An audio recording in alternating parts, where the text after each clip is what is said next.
Memasuki berita yang pertama, pemirsa, lantaran harga yang murah membuat petani sawit malas melakukan panen sehingga aktivitas pengepul buah sawit jauh menurun dari biasanya. Lantaran harga murah membuat petani sawit malas melakukan panen, yang akibatnya aktivitas pengepul buah sawit jauh menurun.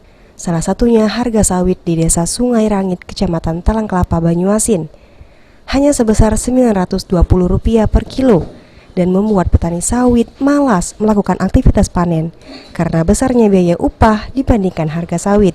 Kondisi tersebut langsung berdampak pada aktivitas pengepul buah sawit.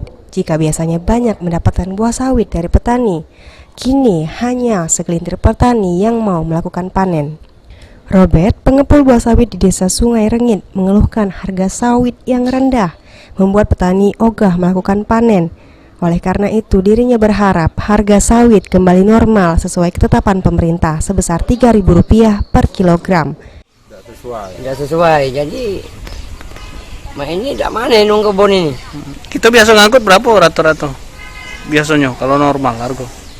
Yo sehari pecah semobil.